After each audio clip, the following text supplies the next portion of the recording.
a show. If you don't, then you'll never know. Take a stand while you have the time. Drown your fear and keep hope alive. Be the change that you want to see. Be the wrench inside the machine.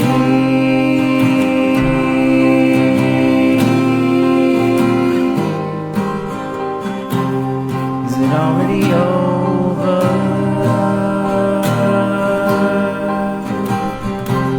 Is it already over?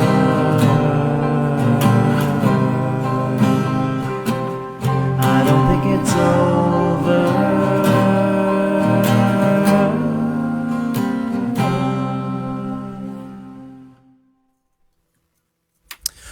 Good evening, everybody. Welcome to this special broadcast on Monday night, November 17th, 2025.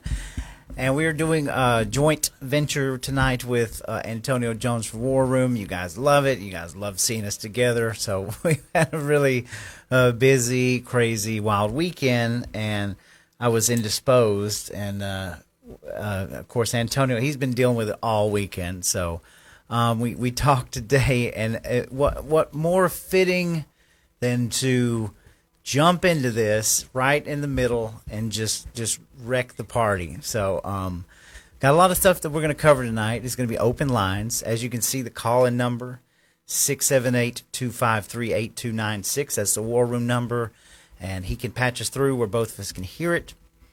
And we're going to try to keep the conversations down to about 2 minutes apiece and 3 absolute tops. We don't want profanity. We don't want anything like that. Let's keep our comments positive. We want to know what you think about all this is going on. Of course, the topic tonight is Marjorie Taylor Greene, Donald Trump, and everything that goes along with it. I have spent a good part of the day trying to get caught up and looking at everything that's going on. And so I want Antonio to come on in and take it away, Antonio. Yep. We want people to call in with, like Roy said, whether you agree or disagree. We have to be able to have conversations amongst each other. And to everybody that's watching who may have gone to the state convention, we know the importance of being able to have your voice heard, difference of opinions. And we know what that feels like. We know what it looks like when we're not able to do that. You know, we just don't get the best ideas. You know, I was looking up a few things before we actually went live, and I wanted to just make sure that I completely understood why the founders fled and came to start America. You know, they actually went to the Netherlands first, and it didn't work out there. They were really in search of a place to where they could worship freely, you know, in the Christian religion. And they came over here in, I believe, 1620. I made some notes so I didn't get this wrong. This is how important free speech and expression is, you know, and we have to be able to have these conversations. You know, rest in peace to Charlie Kirk. He was very masterful at how he did this, and he worked on it. He practiced it. I noticed, you know, his demeanor when he would talk to these kids and everything like that, and even some adults sometimes. He would sit back, he would let his microphone down, let the other person speak. And I honestly think that his main goal was to win people over with the ideas. He understood the importance of having a conversation with someone that you don't agree with. Mm-hmm. And in this country, we have 3 branches of government. And I complain about this same thing in Georgia. We were at an event for Hank Sullivan, I guess it's been almost a week ago now. Yep. And there was a, quote, floor leader from the governor's office. And it's the floor leader. I guess he's on the floor during a legislative session. And I'm thinking to myself, you know, that's not really appropriate. because you have the executive, which is the governor's office. You have the judicial branch, which they're a bit closer to the actual people. Those are our representatives. And then you have the judicial branch. There's a degree of separation for a reason. The founders gave us 3 chances in order to get this right. You know, if our executive messes it up, we have the legislative branch. They're supposed to put a check on that power. And if that's not right, then the judges are supposed to be able to do that. So I'm saying that to say, I'm just setting the frame and saying what the facts are. And we have to be able to talk, have a difference of an opinion, and to be able to have a conversation about it. And it's the further we get away from that, the more hostile things become. Yeah, absolutely correct. You're right. We're supposed to have the checks and balances. Doesn't feel like it a lot of times. I think we all have the feeling that everything. I feel like that we're in a different dimension. We all call it clown world, like upside down world for all you Stranger Things fans. I mean, like things just are crazy right now, and it seems like we're all just running around like chickens with our heads cut off, and that we're this is just bad. Well, I kind of believe that this is providence, the same type of providence that we've been living under for years, where the veil is being lifted, is being ripped off, whatever you want to call it. The truth is begging to come to light, right? Yeah. And when you get to that certain point, it's almost like a desperation where the country has sort of fallen to this point to where, if we don't stop, it's not going to recover. And so the truth is begging and pleading for the sunlight. And we just seem to have the spiritual forces, fighting against it, right? Good versus evil here. And I think that's where we're kind of at, Yeah, absolutely. It's not, I don't think it's ironic at all. The founders were actually fleeing so that they could practice Christianity. I know that we stand in agreement that is the way. And it's the same thing that we're fighting for right now. I listen to Alex Jones sometimes while I'm working, but you and I have had the conversation about what happened in Genesis with the Israelites. Well, lo and behold, guess what he was talking about today? The exact same thing. And we're at a point right now to where, where everybody's making that choice. Again, remember we talked about the choice and if each person is going to decide. Now we don't have to burn each other down, and we're going to get into that later. But in Genesis, God had told the Israelites, he said, look, I chose you all out of the world. So with that, you're going to be on a high level of scrutiny. I expect you to keep my commandments. Well, guess what? They didn't do it. They wanted a king. They didn't want to be up under God's actual rule and his words and, the actual commandments. They wanted a king. So it looks like we're inching closer and closer to that, Roy. And I'm not saying even inside of the Republican Party, Donald Trump is not choosing to be a king. But this behavior of late that I see out of people is like they're getting so far into like the personality. We have to start looking at the actions of what is actually going on here. You said it to me earlier in a private setting. Let's take the personalities away and let's just label this as person A and person B, because that forces us to actually look at what the text, what are these people saying? What are they doing? And it removes the character element out of it. And I encourage people we have to get to that. I totally agree. You brought up the convention earlier, and in so many conversations, I tried to talk to people about take the person out of the situation, look at the situation for itself. We get way too emotional, our emotions and our feelings wrapped up in all this stuff, but in reality, there's just a kind of the truth of the matter. And I think that also speaks for Marjorie Taylor Greene, Donald Trump. If you took those two people, very strong personalities, out of the equation, and you just looked at the facts, right, and took the emotion out of it, what are they doing? What are they not doing? What is the meat and potatoes? You'll see that there's just one real direction that we really need to go in a lot of these things, and I'm grateful to explore that tonight, because I don't think that. We might be joking around. We're not asking anybody to choose a side. I'm not choosing a side here. Yep. That's ridiculous. All right. Donald Trump's the greatest president of my life. So Marjorie Taylor Greene is the greatest congresswoman that we've ever had up here. It's not about choosing a side. It's like digging down to the truth of the matter. And that's right. And if we can't do that, if I got to be scared if I say something negative about Donald Trump or Marjorie Taylor Greene. None of these people pay my bills. None of these people I have to go home to and live with. Like, I'm going to sleep tomorrow just like everybody else. Yep. We got a call? Like our first call coming in. You hear it, bro? Come on in. Yeah, sure. All right, you live with Small Town Underground, Antonio Jones and Roy Hambrick. What's your name and where you calling from? This is Charles Stoker. I'm calling from Lookout Mountain, Georgia, Cleveland. Uh-oh. All right, Charles, I'll keep you on a short leash. What you got? Well, I just wanted to clarify a couple of things. You guys are talking about freedom of speech, all this, and argumentation and the right to have your own opinion. Well, that's fine and good, but what we need is people that can sift through these arguments and figure out what is the truth involved in it. And these people are called opinion leaders. And quite frankly, we have Roy Hambrick and Antonio Jones are opinion leaders. And we have Hank Sullivan's opinion. These people can digest a lot of information and spew it back to the people in a digestible form so they can understand it. They don't hem-haw around.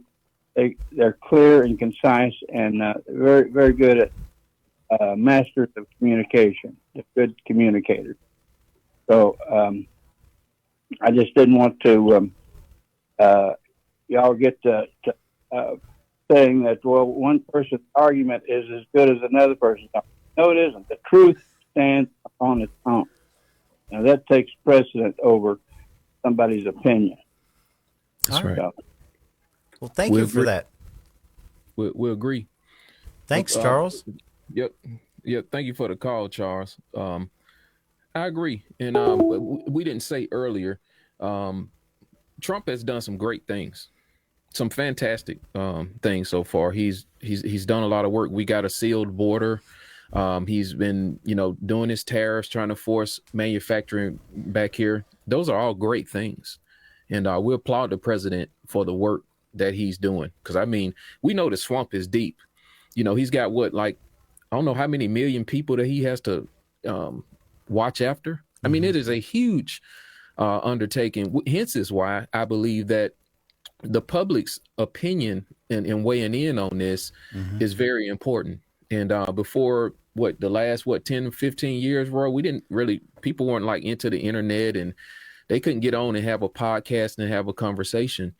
But we can also help drive policy and enforce and be a forcing function. And I think that, a lot of the establishment politicians, they don't like that. And Trump is far from establishment. Usually when he has to write the correct information, he almost always makes the best choice. Right. I certainly agree. And so, excuse me. So yeah, let's talk about Donald Trump. So of course, like I said, greatest president of my lifetime. I voted for him 3 times now, despite the calls before this election, before his assassination attempt, where a vast majority of the coalition Republicans were on Team DeSantis and wouldn't have any of it. And of course, I was telling people that I was going to write his name in because he deserved it. He still deserves it. I don't regret it. I don't buy into this narrative about, oh, what would you do now? Would you regret voting? Absolutely not, because people's short attention spans, if you remember, Kamala Harris would have been the absolute worst thing to ever happen to this country, and we probably wouldn't even be here speaking right now. Everything would be shut down. It's true. So that being said, Donald Trump has got one heck of a mountain to get over. And, let's just go back for a second. When in 2016, we knew, Reince Priebus and I can't remember the other guy's name. Somebody can help me in the comments. That was the leader of the floor. These people were totally against Donald Trump. All right, everybody, Hillary Clinton was supposed to get it, and we all know what happened. But we had 2 years to get things done. And then all of a sudden, the sea change happens in the midterms. We're gridlocked, and then COVID shut down the entire world, right? For years. And then, of course, when Biden takes office, Afghanistan, not Afghanistan, but Ukraine. Yep, Ukraine. And then all of a sudden, the lights switch over to here. Now we're back with Trump, and we're in for a year. We've learned some things since then, but let me explain. I think the deep state has learned some things too. They're very cunning, they're very maniacal, and they're very powerful. They got a lot of money, and it seems like no matter what you do, you just can't get away from the deep state. And I feel like that Donald Trump is fighting tooth and nail. Everybody's fighting against him, even with the Dream Team. Everything is so skewed, and they're discombobulated. You see what Robert F. Kennedy Jr. has went through in the Maha movement. You've seen a very strong showing of the Doge and Elon Musk and all this, and we've been attacked at every level. Every single time Trump does something, it's lawfare. Yeah. Okay? Couple that with the fact that I think that the deep state have sunk in their teeth. And let's just be honest about Trump, right? Trump's the kind of guy that if you tell him how good his hair looks and that he's the greatest thing since sliced bread, all of a sudden you're going to be, Lindsey Graham, Mr. Bootlicker, right? And that I think might be a weakness of Trump's. And I feel like the deep state, especially the technocrats, have figured that out. And so they're just buttering up Trump, and they're pretending like everything's good so they can get all this technological bull crap in there. And Trump's eating it up because, what else is he going to do? He's got a million things coming at him. Yeah. Now, and he loves the people, and I understand his passion to fix the economy. He wants to make sure that we can, afford to live. Mm-hmm. So I applaud the president for that. He's had to make a lot of deals with people that I quite frankly don't care for. I mean, people like the Bill Gates and everything of the world. And I just, that part of it bothers me. But I understand his passion for wanting to fix the economy.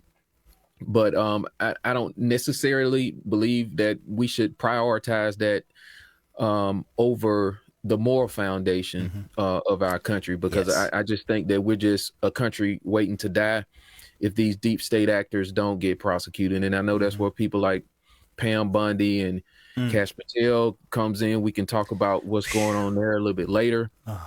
But it's imperative to get rid of this deep state. Yeah. And because if not, then all the economy stuff is going to be all for nothing, just in my view. So, Donald Trump's got a mountain ahead of him. And here we are, and this is me talking, my opinion. There's two big sea changes that happened this year. All right, the very first one was Donald Trump's reaction to the Epstein files. Call it the Epstein list, the Epstein files, whatever you want. Okay, but I want to make it clear to people right now, because so many people, I see so many comments of people talking about, are you really gonna just hang it all up on the Epstein files? And I'm like, you have no idea what you're talking about.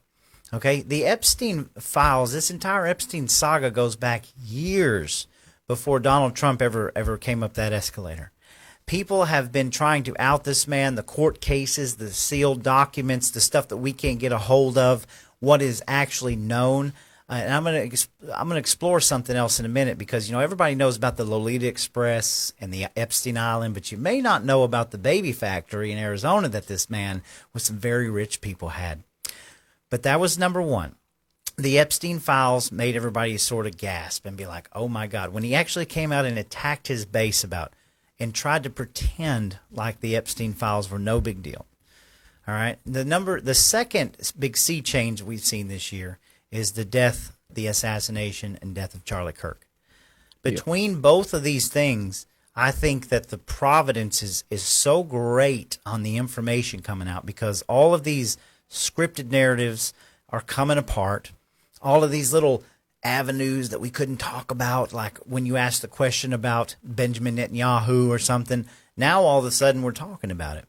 And I think that since the inception of those two things, we've went on this completely different, like, plane of existence, and everything is going crazy now. And now you have Trump and Marjorie Taylor Greene at odds with each other. This is wild, man. How do you feel about that? I think this is a test for us, just as a movement, the real true grassroots. I saw some very disturbing comments. Even if people have been on my page, I got called a Democrat. Oh, yeah. I saw that today. Less than 24 hours ago. And everybody that knows me, that have saw me talk publicly and privately, knows me. I'm who I am, whether the cameras are on, whether they're off, whether we're sitting in the car talking to each other, or I'm somewhere with a microphone. I'm the same guy. Right. But we've gone to this point. Just think about this for a minute. Let's rewind in time. Remember after George Floyd and, this Black Lives Matter came out, it's like, okay, if you say something critical about a black person, you're racist. Mm-hmm. And then it went to, what was it after that? Oh, if you say something about, if you question the Israeli government, you're an anti-Semite. And now here we are online. If you say, hey, Trump said he was going to release the Epstein files and you just made your case to the people. Oh, you are now they just jump straight to, oh, you think Trump is in the Epstein file? Let's be clear. And you've said this too. Mm-hmm. We know Trump has nothing to do with anything nefarious that happened with Epstein. Yes. This is outside of that. But look at how people are actually responding with people who they've actually spent time with, who they actually know. Yeah. We can't even have a conversation or question leadership. What are we doing? Exactly. This is what we went through, folks, in the convention. Mm-hmm. And I know people that's probably watching this stream or whatever know and saw what happened. We wanted to see people go to the microphone, let their voice be heard, question. We got 3 branches of government. Trump can be wrong. Absolutely. I can be wrong. Yeah. Me and Roy say this to each other online and in person. Hey, if I got it wrong, don't be afraid to give me that perspective or say, hey, have you thought about it like this? We ain't got to, by God, tear each other up, right? Behind it. Now, if I get anti-constitutional or antichrist, all y'all ought to be lighting me up. Right. You should be lighting me up. Just like Roy told me, he said, hey, I love you, but if you're on the Epstein file, you need to go to jail with the rest of them. Right. Hey, I agree. Yeah. And yes, I'll give you accountability on how we do stuff, guys. It starts with us. That's right. If you're going to get mad at Roy because he said, Trump said he was going to put these Epstein files out, I think he should put them out. Now, Roy, let's burn Roy at the stake. What are we doing? Well, I don't even let that stuff bother me because I have been, and probably we have been watching the Epstein files before Donald Trump was ever even in the picture. Okay. And that's what I wanted to stress to people, because some people have no idea the depths of Jeffrey Epstein, the Lolita Express. They just know the bullet points. They know about the plane logs. But there are so many bad things that are associated with that. That's videos that are 15 years old. There's news reporters that literally got shunned for trying to do exposés on these people. So I don't even pay any attention, because obviously you've not been paying enough attention to the Epstein list. The deflection from Trump, that really did hurt. I'm not going to make any bones about it. That hurt. But I'll give you an example about Trump, because I have a lot of stuff I saved today, but I'm not going to bring it up because me and Antonio both can't hear it. But there was a video today, because obviously at this time now, Trump he's come out and said, hey, release the files, right? But there's this interviewer that is talking to Donald Trump. I guess it happened today or late last night, and they brought up Tucker Carlson. And this is Trump for you. They asked what he thought about Tucker Carlson. What he thought about Tucker Carlson and Nick Fuentes with this interview. And you know how Trump responded? He responded with, well, Tucker, I like Tucker and Tucker likes me, and we had some really good interviews, so blah, yada, I think it's okay, It was all based on that, whether he liked that person or not. It wasn't about the substance of the conversation or anything, and I think that's one of Trump's flaws. It goes back to, does Trump like you or don't? Because it seemed like the weirdest thing for him to focus on was like the fact that Tucker Carlson was good to him. And I am so far past that being good or bad to each other. Just focus on the truth. I mean, that was a knockout interview that he had with Nick Fuentes. And, it goes back to what you said at the beginning about silencing people. Because in my opinion, and yes, I'm going to say this, there's a clear line in the sand being drawn before all of us, right? Us peasants. They want us to fight. You're either going to be Team MTG, Team Massey, Tucker Carlson, or you're going to be, you know. And I'm like, first off, no, I'm not going to participate in that. That's the stupidest thing in the world. Yep. But this is being planned out, and all these people have something in common. And let's just go ahead and say it. Every one of them, has something to do with this whole Israel thing. Okay, it's the truth. We're focusing on the truth here. If they've said something or been critical about Israel, every single one of these people are being pitted in a corner somewhere. If they did not accept money from AIPAC, they're being pitted in a corner somewhere. Yeah. That's your common denominator here, and it's pointless to look over that. So obviously, it's a psyop. Go ahead. It's horrible optics. Yes. And if I was Israel and I wanted, you know, it's bad PR. You know, I was thinking about something earlier, you know, even like with the paid influencers and stuff like that.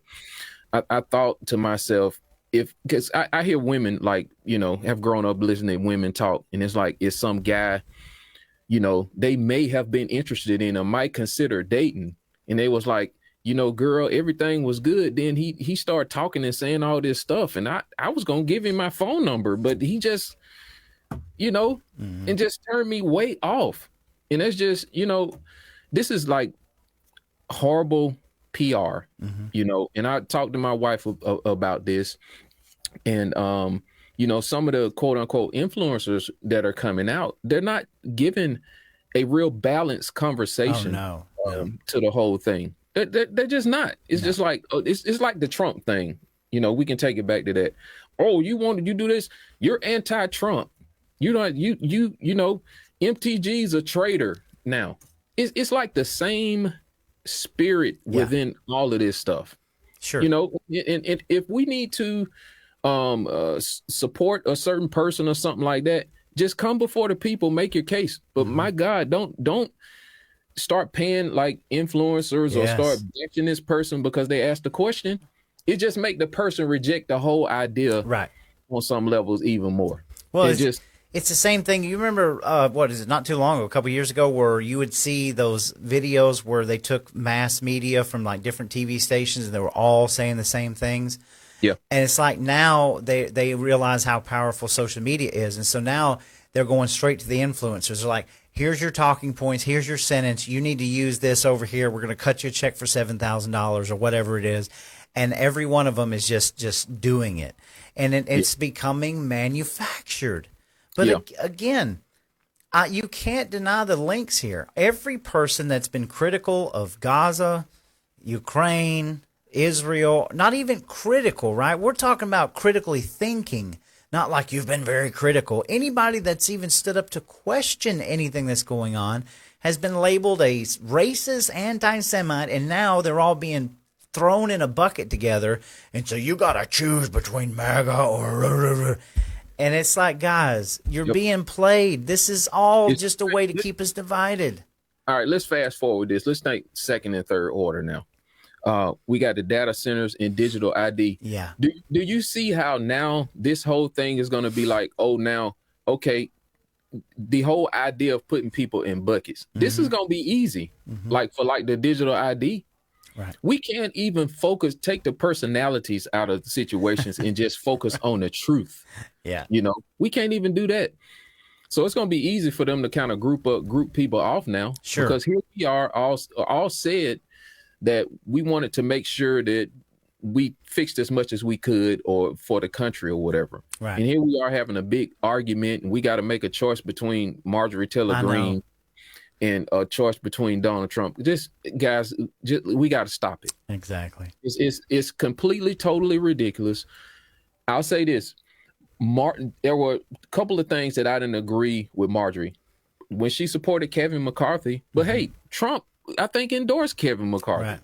But I don't want to burn Marjorie Greene down because she supported Kevin. She's done a lot of good stuff. Yeah. You know? Yeah. She went on CNN or she went on The View or whatever the case may be. Hey, I looked at those interviews. Yeah. I didn't see nothing that Marjorie said that was off the wall. I would have been the first person to make a post about it and say, hey, I don't agree with this here. Yeah. Well, I can tell you safely. So, everybody knows I know Marjorie. We've had a little history together and worked together. She is my representative. And when I saw that she was going on The View, I'm not going to lie, it made me sick at my stomach for a moment. I was just like, oh my God, really? Because The View is like the epitome of just like trash talk, right? But let me just back up. Marjorie Taylor Greene, there's been a lot of things that I've looked at or questioned Marjorie over the years, right? And I always couldn't figure out why it seemed like the first few years Marjorie was doing a lot of fluff stuff to me. Like it was just like constantly, we need to impeach Biden, we need to impeach Biden. I've said it on the show. I'm like, we need to stop talking about this impeachment stuff. None of this is going to stick. We need to focus on legislation, right? And the further we went in, I've always told everybody, to me, on the show, that the battleground is in the legislature. And we barely get anything from the legislature. I mean, we don't. But if you look at Marjorie Taylor Greene's voting record, and I've said this to all the critics and all the people, because I'm an open book, man. I'll talk to anybody about it. That's what matters to me. She's got one of the best voting records ever for the Republican, conservative, patriot movement, you name it. And until there's somebody better, then there's no choice to me that Marjorie Taylor Greene is the best representative. Now, what happens, I don't analyze every single thing that she says, and Lord knows, I can't even get in touch with her. I mean, I think I've been on her crap list for quite some time. Who knows? Personally, and I don't care because she's not my friend. She's supposed to be representing me, right? But the bottom line is, what I saw in the last year is Marjorie sort of breaking loose from these chains and talking about things that really, really matter.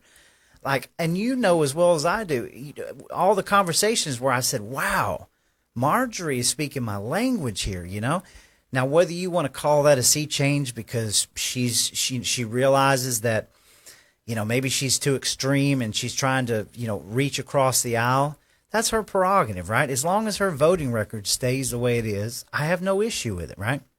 Yeah, it makes me uncomfortable to see her on The View. And, of course, I don't think that she really, apologized for Nancy Pelosi, But if I were her, I would never apologize for anything. That to me shows weakness, right? So I'm not saying she's perfect. Maybe that she's realized she's got to, maybe she does have some ulterior motives. She's going to move up into another position and she realizes that she's got to pull back. But, Marjorie was one of the main people that created all of us, that created us to stand up. The Colton Moores, the Marjorie Greenes, the Donald Trumps, they're the ones that got people off of their butts. So you can't tell me to shut up or I need to change my ways. Like, I'm not going to compromise on my beliefs and everything. And I don't think that Marjorie has either, right? She's just a completely different tone. So what is it? Am I supposed to hate her now because of this? Am I supposed to just write her off? No, I can't. You can't do that. You know. Again, that's my feeling. What's your take? Well, I believe Marjorie may see probably deeper than even what we see right now. You said it earlier. You said maybe the globalist establishment have figured out that hey, just tell Trump, you're great, you're this, you're that. And then maybe he buys some of this stuff or whatever the case may be. And I believe Marjorie is, I don't think using the word separating herself, but she's trying to stand up for some things right now that she feels like is very important. Yeah. Because she said it on some interviews. The deep state see Trump is just like a speed bump. And I said this to my wife earlier. I said, hey, he's going to be around for 3 more years. And just imagine this. Imagine that time when Trump's not there. Would we really want to have Congress without a Marjorie Greene up there? Right. I mean, just think about that. Who do we have, Roy? We don't. You're absolutely right. Marjorie is not perfect. No. But she's done a fantastic job. And she has more courage than a lot of people up there, most people up there. And I couldn't imagine not having her or somebody like her exactly up there. I think you hit the nail on the head. And, I don't have a clue whether Marjorie Taylor Greene's watching this now or any of her people, but I would love for Marjorie to call in and speak for herself, because I'm not here to defend or attack her or Donald Trump or anybody else. But we're calling it like we see it. Is Marjorie Taylor Greene perfect? Absolutely not. But again, I believe that she is speaking our language in a lot of ways, and it goes back to the Epstein list again. That my opinion, when Donald Trump did what he did, when he come out and attacked the base about the Epstein list, go back and remember Pam Bondi. I've got truckloads of it on my desk. We've been lied to several times about this. Now Donald Trump has come out and said, "Hey, we're going to release it." Okay, well, why all the fussing and fighting over this, right? I mean, it's kind of weird. The signals you're sending us is very, very weird. But again, I'm glad that Marjorie Taylor Greene, I'm glad Thomas Massey and people are standing up against this, still voting their principles. Does it hurt? Well, absolutely it hurts. But on the flip side of it, you're never going to convince me that Lindsey Graham is not an abomination of a politician, okay? Yeah. So at the same token, you're talking about Thomas Massey and, we need to primary him. They're spending millions of dollars to get rid of one of the most principled representatives, but yet Trump's playing golf with Lindsey Graham? Yeah, that's not – we just balls and strikes. That's not good, man. No. You pull up that guy Liberty score. You pull up, Rand Paul has a good Liberty score. Marjorie Greene has a good Liberty score. And then just think about, you have Elijah Schaffer, who does pretty much what me and you do. He's a podcaster. Yeah. He's not as big as Alex Jones, but he got a pretty good voice. If Kash Patel's girlfriend is suing him for $5 million for posting a picture without even saying anything on it. Yeah, that's ridiculous. These are the kind of things that are going on. Kash Patel. And one of the things they said in the filing, to Roy's point, we're not on some like Israel journey. I believe what the Bible says. I support the Israeli people, and that they should be able to exist as a country. I fully support that. But the nefarious government, we can have another conversation about that. But in the filing, it says that he said something negative about Israel. It's like they want to draw fire to the situation. It's ridiculous. We're not some folks that sit up here and, talk about Israel every day, or, that they're any worse than any other country, including America, that did not follow the commandments of God and suffer the consequences. That's what we're going through right now. Yeah. Alex Jones did a perfect piece on that earlier. But, these are some of the things to consider. This is, the leader of the FBI. So that makes me not really have pause, because I'm going to keep doing what I'm doing, tell the truth. And the Lord will have to protect me. And we pray that he protect Roy too as well. But these are some of the things that people are actually going through up underneath the Trump administration. This is Kash Patel's girlfriend. Yeah. Well, someone got $5 million for posting a picture of the two of them. So you have Kash Patel and Dan Bongino, two of the biggest podcasters, been on all the shows. We all believed in them.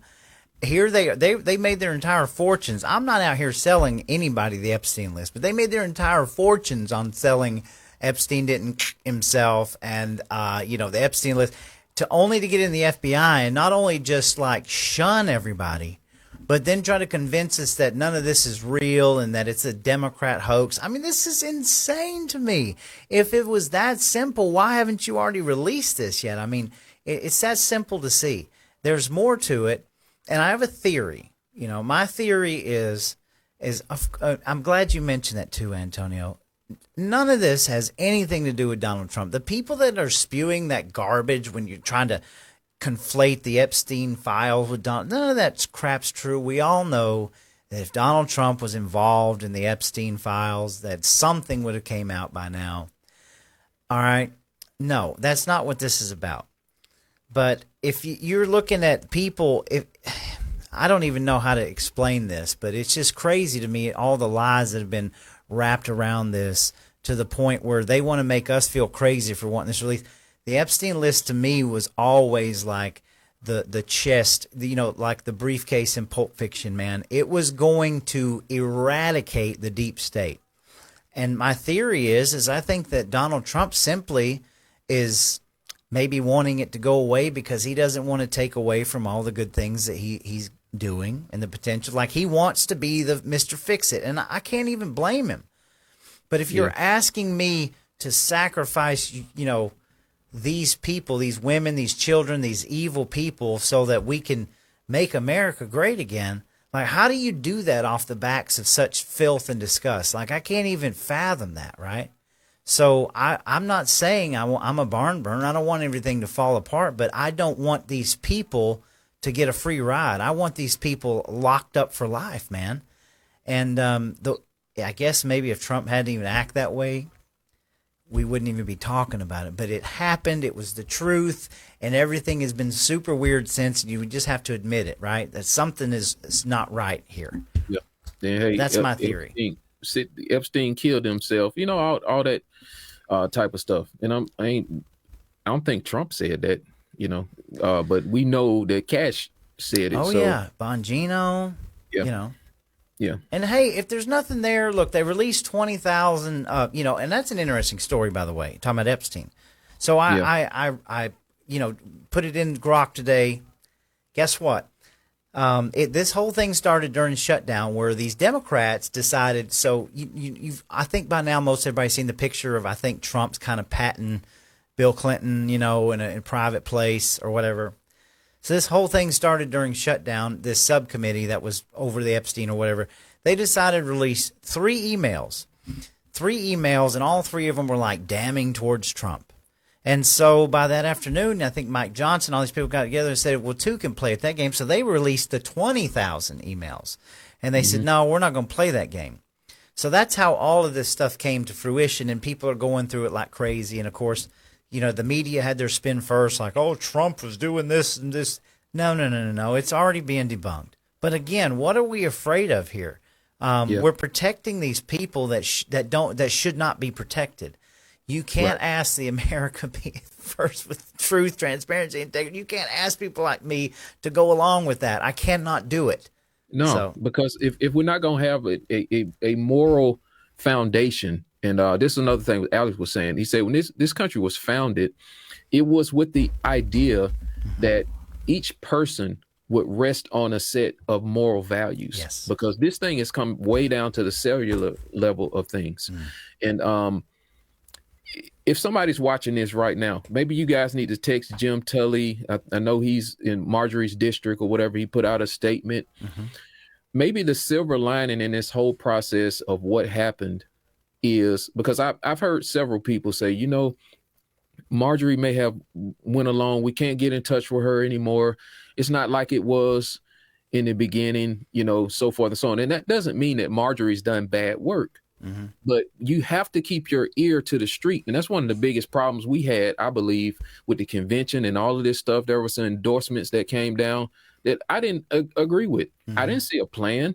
And this is from the current chairman. I just didn't see it. Like you said, Roy, if you take the personalities, the persons out and say, who should we go with here? Right. Many people invested in a personality. Exactly. And back to the situation with Marjorie, I just think this is a great time for her to really get back to basics with the base of the work here in Georgia.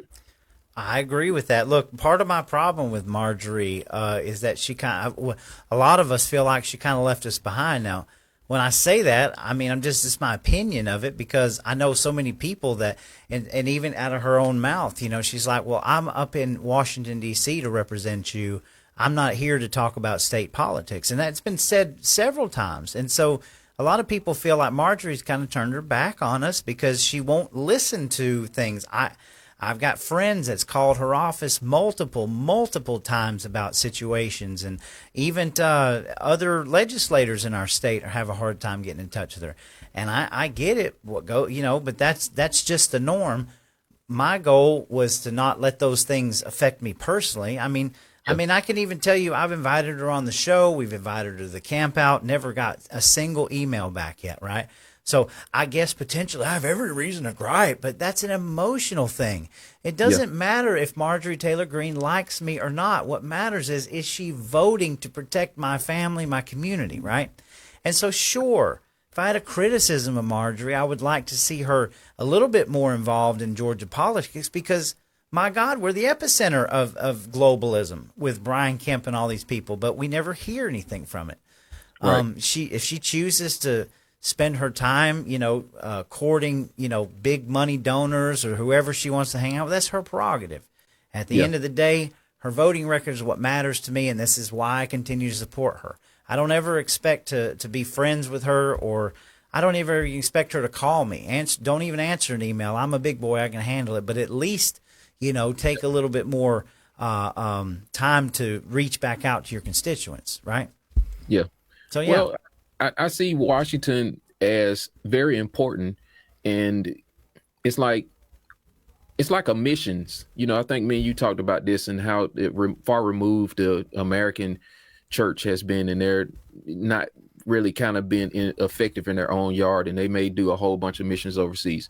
The work in Washington is phenomenal. I know Marjorie is doing a great job, but how do we get that to stick here in the actual state that you represent?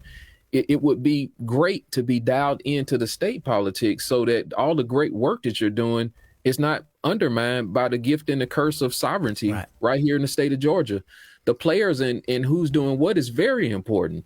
Yeah. Right now, we've got the people that still hamstrung by the judiciary with the electors case. Right. And it's my opinion that the corrupt leadership in Georgia is playing a Game of Thrones right now to try to keep these people hamstrung. And I said nothing would really significantly change because people's like, oh, we're down to the final hour. We're going to get a dismissal tomorrow. And I'm thinking in my head, oh, man, if I was a really corrupt globalist running the state of Georgia, I would keep my thumb on that situation as long as I could by way of my connections in the judiciary, Well, and I'm not making a direct claim, but you guys got to do your own math on that situation. And that's why I believe that Marjorie should get with the Ray Blankenships and some more people from the district who can really sit down and show her what's really going on in Georgia in case she didn't know. And this is my last point. I saw Shelley Winters make a post, right? And people know that I'm no fan of Shelley at all. But, he was saying all this stuff. Oh, Marjorie's great. She this, that, and the other. Oh, Trump, really bashing Trump out. I'm going to talk about this on my show. Here's what I don't want to see happen. I don't want to see Marjorie go into the hands of the establishment in Georgia because that can be highly likely, right? Sure. Oh, kicked out of out of the Trump clan or whatever. So come on over here. Kemp's got plenty of money. We need you to, do whatever. I don't want to see that happen, guys. I don't want to see that happen. And we're not making a choice between Marjorie and Trump. We choose both. Sure. But we cannot allow that particular thing to happen because I see it. Yeah, I agree with you.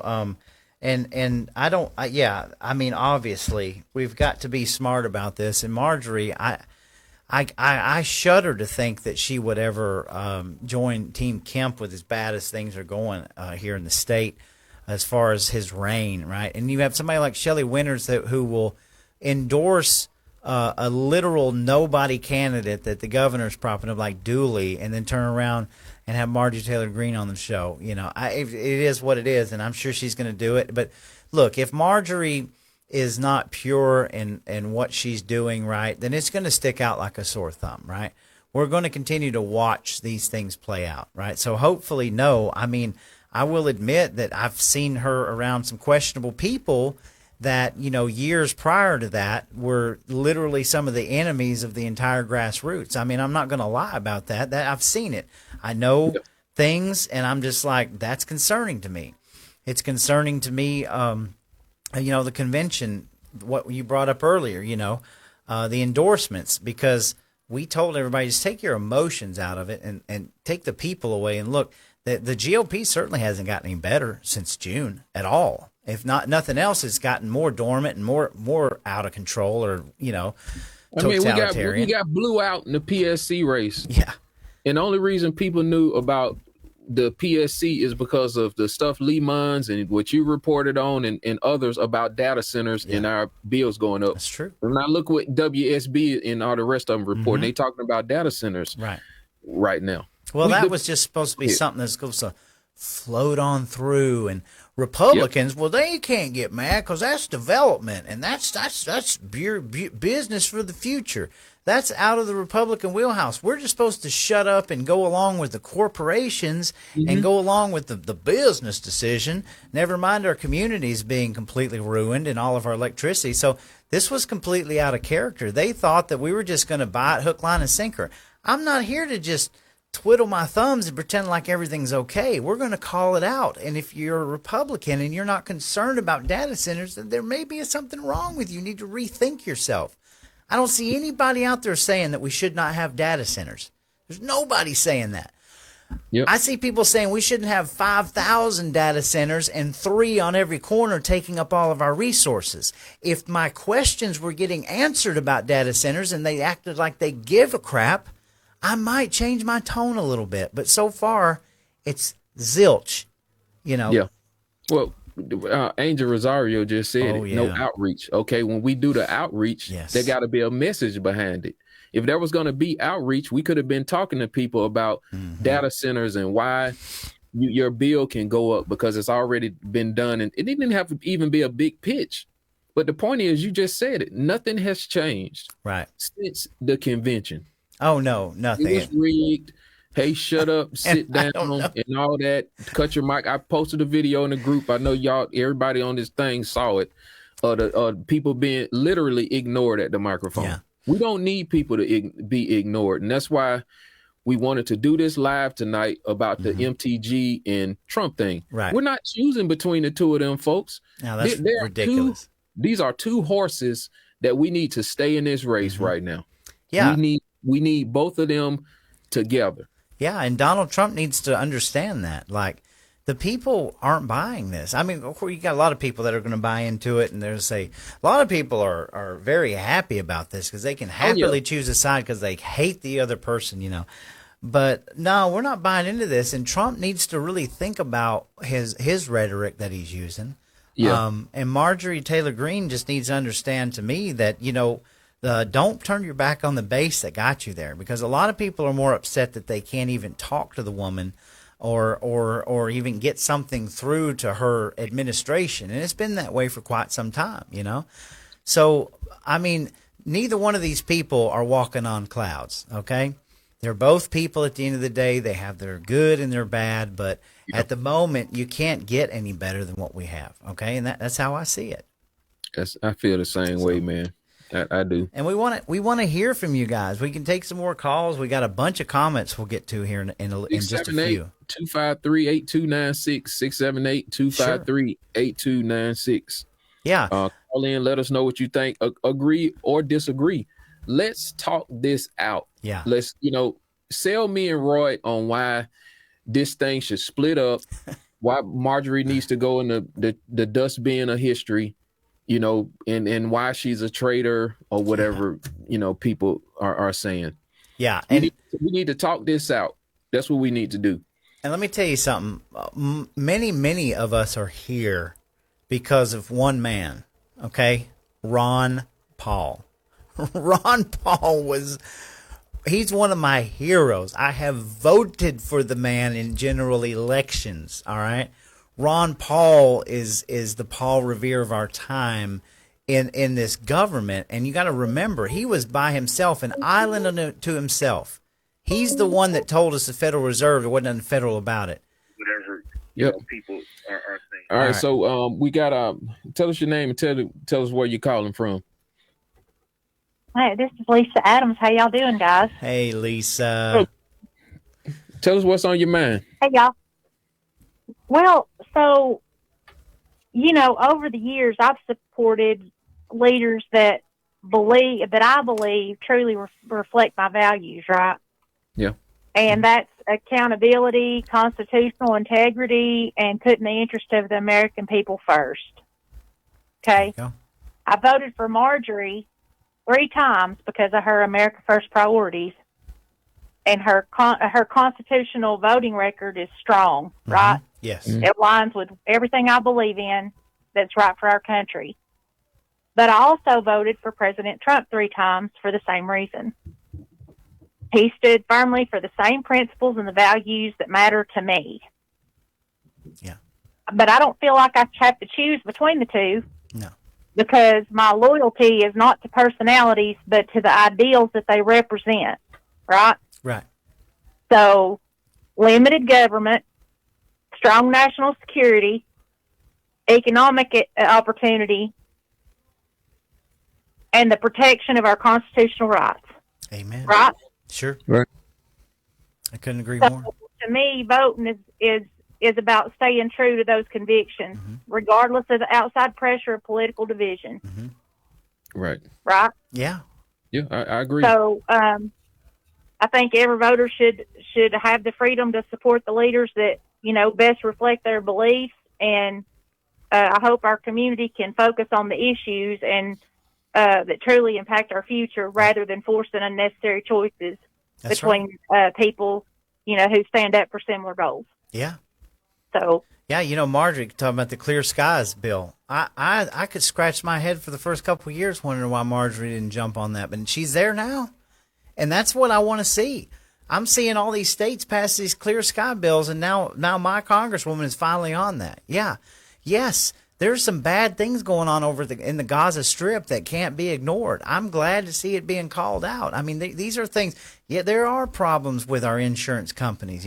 I don't necessarily agree with her stance, when it comes to the illegals, the way she's talking about the construction industry, because there's so many other ways you can tackle that than just to say, well, we need to stop. Like, nothing is ever going to be perfect, but immigration has been illegal immigration has been such a problem, an ignored problem in this country. We have to deport these illegals and get the border completely straightened out. If we don't, we're in a huge mess, and I think that's happening. Right, it's one thing that we can all agree Donald Trump hit right out the gate. Even Democrats are having to agree with that, right? Which they are the ones that created it. Yeah. And it's a part again, of the inflationary issue too. Yes. Because more people going after a less amount of goods. Yeah. Causing all of these spikes in food prices, and probably maybe some of these counties are trying to build out so they can get some of these illegals in here and just add them another tax node, as many as they can to these areas. So I agree with you, Roy. Yeah, I mean, everybody thinks the 50-year mortgage is a joke. All right, Donald Trump, if you ever listen to this, yes, everybody thinks this is a joke. Like, I don't know who is leading the ship. I did a little research into it. I understand that the banks have these options already available. But I don't really care if I ever get a $2,000 check if you're going to take that and pay down the debt, right? Because I want limited government. I want to erase the debt. Because things are not affordable right now. Young adults cannot just go out and buy a house. Like, it's not great. I do believe that Trump's striving to get there, right? But it's another thing. When you think about the deep state, you think about the Federal Reserve and all these financial institutions. None of these people are helping Donald Trump out. None of these people are trying to go that extra mile. When you had Joe Biden, the vegetable in office, all you heard about was the Federal Reserve fractional reserving and cutting 0.5% here and there. You don't even hear about this crap anymore. And all they want to do is talk about how bad tariffs are. No, I disagree, as long as we can use them in the right way, right? Yeah. I think we had a really strong year with Doge, and then what happened to that? It went kaput, right? Like, when they turfed Elon out, Trump's approval numbers went down. Yeah. I mean, it's just a fact. Right. And that's two big hens in the hen house. You know what I mean? Like, that's what this really is. It's like a peeing contest with very strong personalities. And I've always said this, Antonio. The Democrats are like sheeple, man. They're just going to go in and they're going to get in the lane because they know if they step out, they're going to get barbecued, right? But a conservative, you, me, other people, we work for a living. We work for what we have. We have families. We are more independent.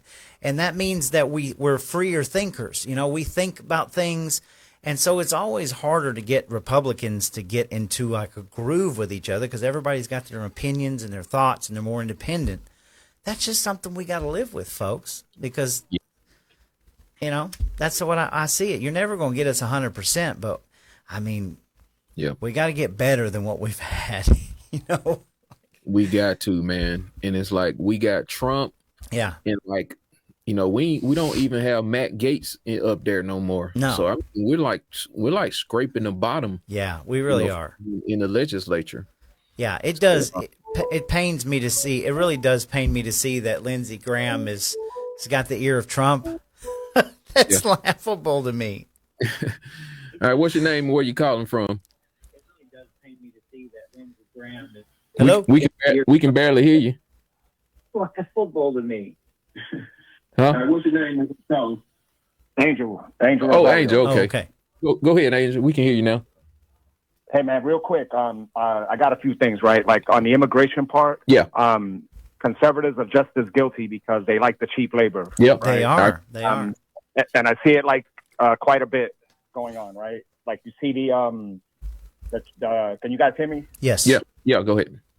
Okay, cool. So you see the cheap labor, right? And then look at what happened in the Kia plant. You know, they know what's going on. They just have a blind eye towards it. Like nobody wants to do anything because, you know, it messes with their money, right? So we can't be fooled there. The other thing is that Josh, when I was at the and I think you were there, Antonio, at the debate with David Cross in Cobb County, he said, oh, his primary focus was going to be the PSC races, right? Okay, so I was out in Gwinnett, you know, doing Operation Common Ground, like, you know, reaching out to people and trying to get out there. No GOP support whatsoever. And I saw Democrats over there with tents set up. They had a message. It wasn't a good message, but it was a message nonetheless. And they contacted the people and they were registering voters. Like they were doing all kinds of good stuff there, man, for their side, right? You know, and so if that doesn't change, if we don't get out there and actually talk to the people, right, they're not going to know who we are, one. And two is they're not even going to have faith in any kind of message that we go forward with, right? Yeah. So I don't know if you guys have been following, but, you know, we're doing food drives. We're doing a ton of other stuff, right? And with those food drives, you know, we're including, you know, where it came from. You know, these are conservatives helping you out, right? We want to make sure that, you know, that we're not just the type of people that are going to criticize you and that kind of stuff, right? Mm-hmm. We're out there doing the work for you. You know, and lastly, for both you guys, right? I have a wooden flag I'm going to donate.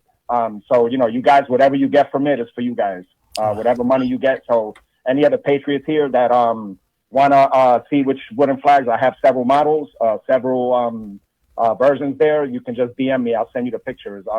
But 100% of the money goes to these two gentlemen. You can pay them directly, and I will send you the flag. All right, we appreciate Thank that. You, that's kind. Maybe we ought to get together and do something, Roy. I know you tapped out on events, but whenever Angel auctioning these things, man, they raise money. You know, me and Roy, we ain't been on here asking nobody for no money or nothing like that. So, but we'll appreciate it. We always forget to promote, you know, and say, hey, make a donation, because we be so focused on trying to get the word out. So we appreciate that, Angel. Yeah. You guys are doing good work, man. You know, you guys are out there in the community, and you know, you're doing good work, man. And you're broadcasting what needs to be broadcasted. And the thing is, you know, we got to try to get you guys out there as well. You know, to promote you guys and your show, because I was in at Plaza Las Americas over there in Gwinnett, and I was telling them about you guys, and they were just like, so what I'm gonna do is probably get something that's pre-recorded. You know, where, because I was talking to Roy about this, where I'm actually in the community, and you can see how much we have in common. Like, you know, they want the safe schools, they want good communities, you know, they want opportunities. They're complaining about the inflation and prices like that. You know, so if we just align ourselves, that's it. We'll be a formidable force. Like, nobody can break us up, man. Well, that sounds good. I need to get with you then on some days that you're going out, and just come and probably cover some of it. You know, do like some bandit videos, and maybe, you know, with you talking to people, you know, seeing what's on their mind and stuff like that, because, you know, with their permission, we can do that, and, you know, put it out there. They'll share it with their friends, and it might encourage other people, you know, to get involved and, you know, support movements and organizations like what you're trying to do. And then in turn, they'll follow Roy's show and my show, and we can kind of triangulate at that point. Yeah. And I was telling them that you guys, you know, that you guys get, you know, like you give what's going on politically and what affects their businesses and stuff like that. So that was a great interest to them. Well, that's good. Yeah, we definitely. I think we're gonna have a long relationship. We're with you and other folks because, I mean, it's just this is the providence we're going through. More and more people getting connected. So well, we really appreciate you, man. We really do. And what's good here, Roy and Antonio, is that you guys, what do you call it? You guys are ground level. You guys work just like they do. Are you So dang it's right? incredible than any of the others, like the Shelley Winters and people like that. So I just want to throw that out there. Well, I mean, look, no, I don't know Shelley Winters. All right, I don't follow Shelley Winters, especially with the stuff that I've seen. And I'm not here to disparage, but when you're coming out this early, you know, with a endorsement like that, I mean, it's not hard to tell who's buttering your bread. I mean, we haven't even heard. We don't even know this Dooley guy. Like, Jesus, I've not even heard anything from this cat, right? And it's just like, I'm going to go ahead and endorse Dooley. And I'm like, come on, man. You just showed all your cards to everybody, you know. But, hey, it's his prerogative. He's got to eat too, right? I will say this one thing that you... Man, I won't command your show here, but thanks. I appreciate it. All right, well, thank you. I appreciate it, Angel. And I want to say one thing, too, that I came to a realization. My wife helped me come to this. But you remember I did the PSC commercial, and I thought it was great. Yep, And it was. at the time, I was really, because I was saying the Democrat, you know, we go through all these emotions. When the Democrats just hit these awful lows and you're just like, oh, they're demons, you know. Mm-hmm. And I did this PSC commercial, and I was like, you have to vote for the Republicans because the Democrats are just, you know, blah. And my wife listened to the commercial, and she's like, well, he was really good until you said that. And I was like, yeah, I know, but they deserve it. But you know something? Part of our messaging needs to be that we need to have these, I'm not saying open lines of communication, but we've got probably Democrats that watch our show.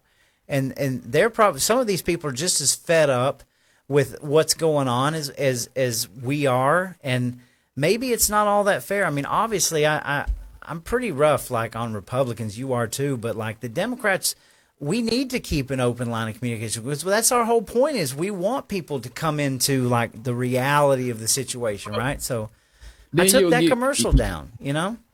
And then you'll get accused of, you know. But you know, okay. we're not gonna play into that because we should be issue driven. Like we're gonna take the personalities out of it. Hey, we're gonna take the parties out of it and let's deal with the issues because that's essentially the ideas is what's gonna win. And that's what Charlie was so good at. Oh yeah. Hey, let's put the issue up. You know, let's take all this out, and then hey, if you still want to be, you know, paint your hair orange and you know whatever you know liberals do, then go ahead and do it. But let's at least have a conversation. Yes. Do you like low taxes? Or hey, like Angel said, do you want safe communities and safe schools and opportunities? Okay, all right then. Well, let's plan out how we get there. Yeah, and you know, and that again. That's something that Marjorie Taylor Greene is being accused of, right? Well, maybe she does need to change her rhetoric a little bit. And obviously, she's effective, but maybe that she becomes a little more well-rounded. We pick up more people that come to the sanity. I'm not even defending her, right? I mean, The View, I probably would have said no. I mean, it was not a bad interview. That's just me. I cannot stand The View. Interview at all. Just think about this. So many people was expecting Marjorie to go in there in some big like attack. It's true. Whatever. I think she was very wise in how she approached it. She still got the truth out, you know, and she smiled a little bit or whatever. Maybe people will go look Marjorie Page up and say, hey, I thought she was a crazy woman. Right. They might learn a thing or two. I didn't think she compromised any of her values with anything she said. I don't either. And a lot of people are like, oh, my God, Ocasio-Cortez is agreeing with her. Well, maybe Ocasio-Cortez might be, maybe we can get some, you know, some brain cells flowing again in that woman, you know? Right. So I'm not defending any of this. I'm just saying you got to look at it, take the emotion out of it and realize that nothing is really changing. And Donald Trump needs to sit down and maybe Melania needs to slap him in the back of the head and say, what are you doing? Like, stop. You know, don't be out there on the attack like this. This is ridiculous. I mean, one day Trump's going to look back and see, you know, Lindsey Graham in his pink leotard out there playing golf and realize that was the stupidest thing I could have ever done with Lindsey Graham, you know. Cause, then I was thinking it probably was pie in the sky. Just think about how much energy Trump put into calling Marjorie like a traitor. Yes, that sucks. He got that same energy. Maybe like for the PSC see in the state of Georgia, or who the people might really want to be running for governor right now, and that can be argued with opinion wise, we might live to fight another day. Yeah, I just thought, there was way too much energy wasted on something that was destructive in nature. That's the kind of juice we need to maybe turn the horn on the PSC or put some pressure on leadership in the state GOP or whatever the grassroots cause is for the day. Yeah, and let's talk about Tucker really quick. Tucker Carlson is hitting it out of the park with his interviews. Whether you like him or you don't like him, the fact that he had Dane Wigington on last week, he did literally spilling the truth about geoengineering, weather modifications, and you're seeing that on a primetime show where 5 years ago that was nothing but conspiracy theory, turning the frogs gay, Alex Jones stuff that nobody was paying attention to. And I'm like, this is exactly what I wanted. This is where we needed to be. Okay. That's what we wanted. All right. Let's take this call. All right. Tell us your name, where you calling from. Hello. Hello. Hello. Yeah, I got a call from this. No, that's spam. I got you. Yeah, you're right. Years ago. Yeah, man. Conspiracy, and people got to understand this stuff they spraying up in the clouds. That stuff is landing on us. We don't know if it's causing like fertility issues in men and women and all kinds of stuff, cancers. This stuff getting on your skin. Aluminum, it's so many people now breaking out with eczema and all kind of stuff, allergies and stuff. Man, they spraying this stuff up in the air. But to your point, people like Tucker Carlson interviewing a guy like that is huge. He broke some news on Matthew Crooks, the guy who what is it, Butler, Pennsylvania. Butler, last night, yes. Let's find out that FBI tried to cover up some stuff. Yes, Kash Patel. Even Donald Trump. What do you remember the day? I think I called you, Antonio, when I read Donald Trump's tweet about, I guess the Secret Service is having a bad day. And I'm like, dude, you almost got your head blown off, and you're saying this? That conversation. Look, I'm going to say this. I don't want to go down the rabbit hole. If you don't like Candace Owens, just don't listen to it. Personally, I think she should be over the FBI. I'm sorry, but she's doing more investigations. She's doing more investigation than anybody I've ever seen. All right. That being said, again, I couldn't believe when Trump acted that way, but we got more in a 24-minute video that the FBI was trying to suppress about him. Yeah. What is going on here, folks? And we're getting mad and asked to pick sides. And it was so bad. This the other part of it that Kash Patel actually had to respond to it. Yes. Some cleanup work behind it. That's how effective what the investigative journalism that Tucker Carlson just released was. That's right. This is what the internet was made for. Election integrity. Look at everything that has come out since 2020, folks. We all know what COVID was. I mean, we're living in psyop after psyop after psyop. There's nothing different here. They're wanting you to choose a side between MTG and Donald Trump because they want to keep you divided. Divided we fall, united we conquer. And they do not want us divided. So they don't. So everybody that's been and some of you I knew personally, don't think it's nobody on the stream tonight. But I mean, it was like crazy town online. Is that what y'all could, because you asked a question? Like, what are we doing here? We don't have to agree, but you want to burn somebody down? That's just like saying, let's get rid of Trump. He had Bill Gates in the White House. We know what Bill Gates did. He's buying up all the farmland and all this, but let's burn Trump down. Like, come on, man. We got to be smarter than that. What we need to do is to continue to use our voice, and we need to unite. Let's take the personalities out of this. Let's get focused. Let's try and get back to the Constitution, which seems like a heavy lift today. Yeah. And let's just go with the facts. Yeah. Amen. Let's go wherever they take us. If we need to tell Trump he was wrong, we got to be willing to do it. Yeah. If they got to tell me I was wrong, be willing to do it, Roy or whoever. Yes. We have to become thicker skinned. Yes. If you have a critique of Donald Trump or Marjorie Taylor Greene, it's more than welcome on my channel. I'm not going to judge you. We need to have these open debates. None of us, and if there's something that I missed or I'm doing wrong, just like Antonio said, believe me, we can take it. We're out here running our mouths all night long. I'm not trying to convince you or defend either one of these people. I'm trying to tell you that this is all a psychological warfare to keep your emotions running high and to keep you hating on something when there's really nothing there to hate. That's really it. So that's right. I saw more people, man. Like I said, if you just tuned in, I got called a Democrat on my page. Like, I'm saying, like, really? This is what you think? Oh, unfriend me. I'm unfriending you. You don't like Trump. My God. Oh, I know. Heard it all. And I see people that are very critical of Marjorie Taylor Greene, and I'm like, hey, I understand where you're coming from. And Marjorie's look, she's been accused. People don't like working with her. She's kind of like one-man show. I've heard it multiple sources say where they were scared of Marjorie Greene. We don't want to work with her. I don't want to sign on that bill. That's Marjorie's bill. There's some flaws there that maybe Marjorie needs to work on, right? And maybe she's going through that, but she hasn't compromised her principles. And, you don't have to like her. But at the end of the day, whether I like her, whether she likes me, as long as her voting record continues the way it is, I'm all on board with it. That's right. And Donald Trump the same. We put the word out and we try to run it up the chain, and hopefully she'll respond in a positive way. That's how we got to do this. And I want to publicly say, Donald Trump, I think you screwed up on the Epstein files, and I think I know why. And I think I understand why that you're doing this, and I think it comes from a pure place because you really, really want to straighten this mess out.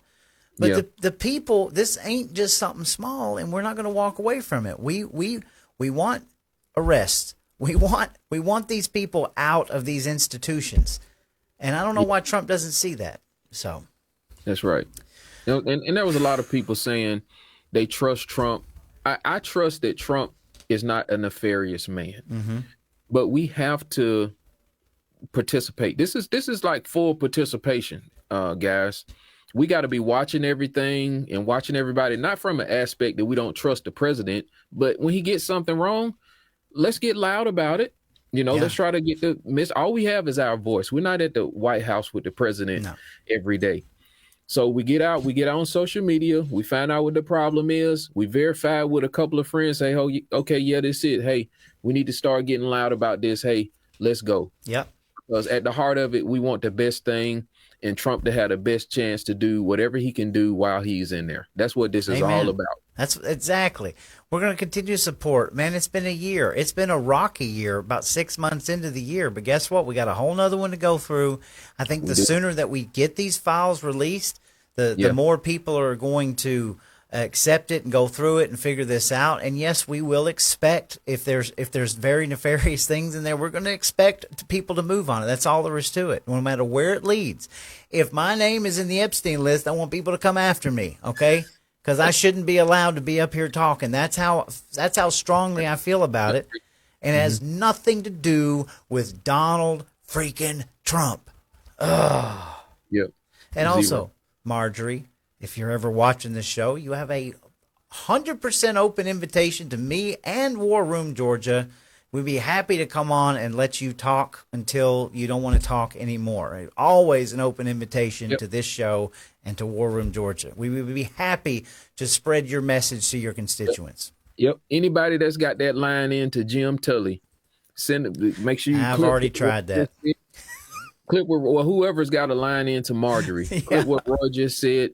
And I would say to Marjorie, I would recommend get back to the most base level grassroots people that you can find and get on their show, even if it's not War Room Georgia or Small Town. Ain't gonna hurt my feelings. Prefer having you, but you got to get back to that baseline level right now. Now it's the time to do it. Amen. All right, so probably a good time to go through some comments. Are you got where you can pull them up too? Yep. Okay, good deal. So I'll just do some shout outs real quick. Charles Stoker, Richard Schroeder, good to see you. Carol Streeter, Lisa Adams, good to see all y'all. Angel, wonderful to see you tonight. Ray Blankenship, we hadn't heard from Ray. He says, I'm tired of fighting establishment politicians. That's why I'm glad that we have MTG. That's a great comment. If you think about where we would be if we didn't have Marjorie Taylor Greene. Oh, yeah. Okay? That's all I'm going to say.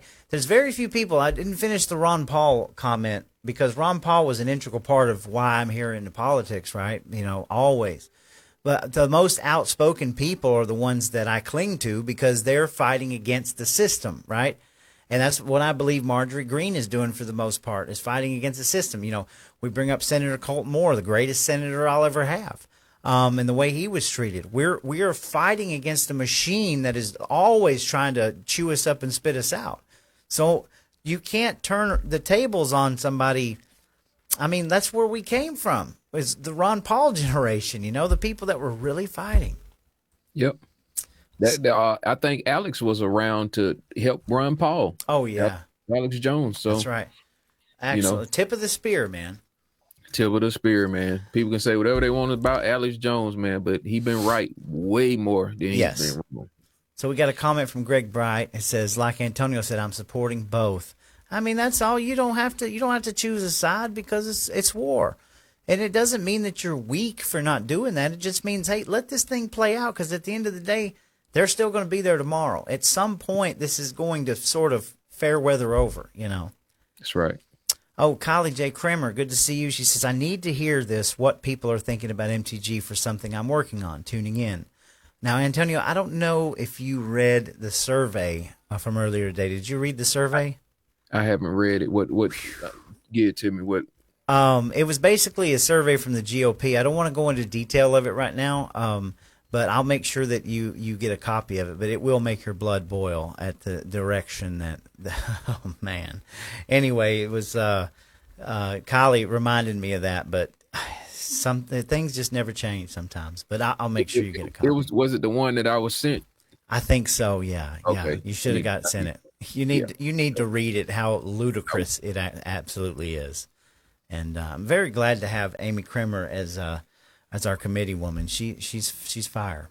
So yes, she is. So good to see you, Christina Benjamin. Jan Benefield says, I voted for Trump and he's doing an outstanding job. I agree.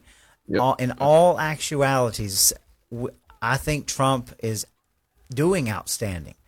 And the mountains that he's having to go through, and the people, the snakes around him, you know, is and you know, we always talk about the dream team. You know, hey, I just don't know that you can get a dream team in this environment, how snaky it is. But I still think that Donald Trump's doing a great job and wouldn't have it any other way. So, despite all this, you know. So Ray says these establishment rhinos want us to pick which one that we support the most. Well, just like Antonio Jones said, they are in different branches. I have my pick for executive branch. I have my pick for the legislative branch. Newsflash, I picked them both. They're both fighting for the grassroots people in their own way. Well said, Ray. Angel, join the crowd. I'm called a plant because I don't agree with him. Yeah, well, you know. Oh, Sharon Holland, thank you for being here. Wonderful, Sharon Holland. And Richard says, everything from the media and the government is a lie. There's been no investigation of the president. Butler, PA, attempted assassination, or any information about Charlie Kirk assassination. The 3 letter agencies are still in charge. That's very true. With Cash, they shut down what Joe Kent wanted to do a probe to make sure there wasn't any foreign actors or foreign governments involved, and that was shut down by Cash, from what we hear. Yeah. And his comment's a little important because I'm not here to defend Candace Owens. I know there's a lot of strong personalities against Candace Owens. But I will say this. I never watched Candace Owens before all this happened. And I've watched Candace Owens every single night just to see the soap opera play out. And what's interesting to me is that no matter what Candace Owens does, she's laying out very detailed analysis of every aspect of that day. And then you get these people like Ben Shapiro who go on and completely lie about her. And this Josh Hammers and all that. These people are livid because she's doing this. And she never, ever once said that Erica Kirk was the reason that Charlie was. All of that is total lies, the manipulation. And again, it all ties back to a single thing, which I don't have to say again. But if you don't like it, just don't watch it. Just don't pay any attention to it. Just look the other way. And then the ones of us that are intrigued by it will just keep looking at it. So, anything that ain't the truth will eventually lose its legs. Yeah, Whoever it is, if it's me, that's right. Candace, Tucker, Alex, it will. It's real easy to spot nowadays, I love this one from Angel. He says, Mark Levin is manifesting division by condemning MTG, Tucker, and Candace. I just wanted, for the record, I have never been able to stand Mark Levin. Mark Levin is trash. He always has been. He's always been a crap talker from the word go. And he has shown his true colors and just how petty and insignificant he is through this entire thing. I don't even care what Mark Levin has to say about anything. He proved who he really is this last week at that convention. Just a nasty, nasty person. So he more MAGA than anybody else. right. And he was Yeah. all of them was anti-Trumpers or whatever. Lindsey Graham has become the top spot of MAGA. We are in trouble. No, I'm kidding. No, I hope. Isn't it Mark Lynch that's running? I'm trying to get Zoe Warren on the show. I want to hear all the juicy gossip from South Carolina because I really hope that Lindsey Graham gets voted out. So yeah, I hope he does let's too. see here. Christina Benjamin says, I want to know if you think Marjorie is planning to run for something, maybe governor. What do you think? What do I think? I think that she, man, look, I ain't impressed by nobody that done put their hat in the ring. If Marjorie was going to run for governor, I would poll watch, I wave signs, I do it because the moment that we in right now, and I've said this 100,000 times, it's going to take somebody that has courage, who's not afraid to stand up. And I think that she's proven that she will stand up. Mm-hmm. And she would even speak truth to power, even if that's President Trump, whether they agree or disagree. You got to respect it. Yep. You know, I'm going to say, hey, you got to be able to respect it or check it. Yeah. And I believe Marjorie would be a great governor. Yeah. As a matter of fact, if she was going to run for something here in the state of Georgia. So I don't disagree with that. I think Marjorie would. I think this is. I mean, I do agree. This is part of her posturing. Okay, I agree. It's pretty easy to see she's posturing because she wants to run for some other stuff. So that's what you do. Evidently, I don't know. We'll see how well she handles this posturing, right? But yeah, I mean, obviously, I would have loved to see Colton Moore become the governor of this state. I wouldn't have any issue with Marjorie Greene being the governor of this state, but I don't think that she's going to run. So yeah, not this time anyway. I think we're seeing a sea change for future. I don't know. So let's see here. Richard Schroeder says, I wonder why MTG threw my first chair, Brian Pritchard, under the bus. So, you know, that's something that that was, to me, that was crazy. I have no problem saying that it was crazy that Marjorie Taylor Greene got involved with the whole Brian K. Pritchard thing, and I'll explain why. It's very simple. Marjorie Taylor Greene was going around telling everybody she didn't get involved in Georgia politics. You know, that she was there in D.C., and then all of a sudden she turned around and had some nasty words to say about BKP. And I'm looking at it, and I'm not thinking about the person or the emotion. I'm like, why is she doing that, you know?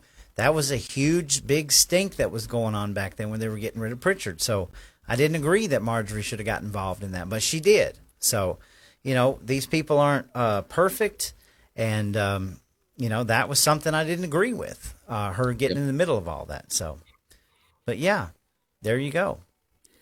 Angel says, Laura Loomer is moving to your district to primary her. Look, now I'm speaking for myself here. I've followed Laura Loomer for a long time, and especially the spats between MTG and Laura Loomer. I've always had respect for Laura Loomer because she used to break stuff that nobody else had. But now that all of this is unfolded, well, there's probably a reason. In my book, and this is just my opinion, is that Laura Loomer probably works for some kind of Mossad, or she's getting all her information from a single source.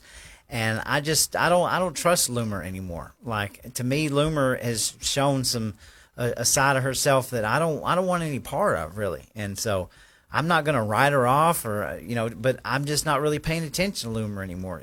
To me, it seems fabricated now. That's just me. I'm not speaking for you, Antonio. I have no issues with Loomer because let her keep doing her thing. But there is a lot of like patrolling. Mm-hmm. It's like if somebody posts some she'll get on it, and it's Yep. like, I don't know, man. And like you said, she would be good for like interviewing people or saying, "Hey, this is everything I found." She does do a great job with that part. Yep. But just saying, don't listen to people and Yep. counseling this person, and hey, Exactly. man, I don't. No, I don't think Laura Loomer should be canceled.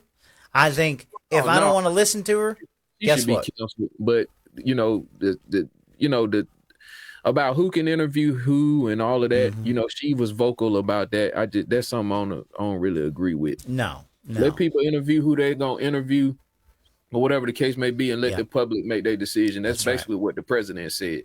Yeah. I mean, I had already said that Yeah. when he asked him about Tucker Carlson. If Loomer was to move to this district and do that, I wouldn't even pay attention to it. I really wouldn't. That just be stupid to me. I mean, like, Wait a minute. Somebody said Larry Loomer. Larry, that's what I used to call her. Yeah. Internet has no chill. I know it. Let's see here. Let's go down. What Ray says, what you will have is go along to get along. Establishment rhinos is what you will have without her. And that's true. And they're chomping at the bit. They love this division. They love the Trump/MTV division because you're going to kill two birds with one stone. They want both of them gone. And some of the people that I think Marjorie's hanging around with really want her gone. And they're chomping at the bit. They figured out this psychological stuff. Well, we got to be nice to them and do all these things and make them act like that we're on their side when really all they want to do is get rid of them. And so she's a grown woman. She can she'll figure that out. Yeah. Linda says MTG praised Josh McCoon in our Rig 2025 state convention. She did. And again, to each their own. I think I have no issue saying that Josh McCoon is doing exactly with the GOP of what I expected and what I voted against, right? He's done nothing to build the GOP up. He's done nothing, and it's not about the man McCoon to me. It's just the simple fact that I voted for a change to bring the GOP back to the people, and now it's further away from the people than it was back in June. So, hey, to each their own. If she wanted to support McCoon, that's her prerogative, right?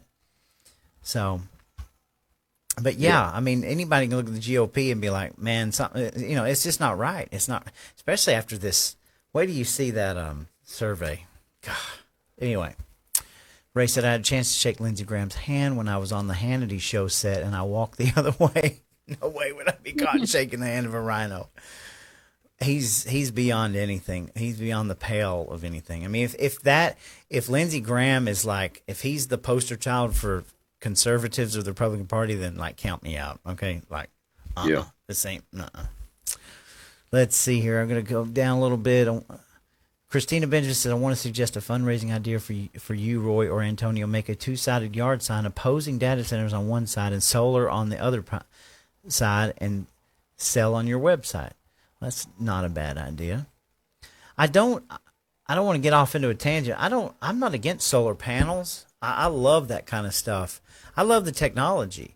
What I don't like is that solar panels were never made for people like me and Antonio or you.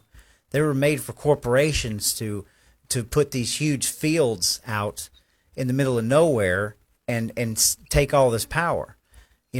Solar panels should be easily available to families to put on the side of their house and generate free electricity that cuts down on their own power bills, and look for innovative ways like to be off the grid.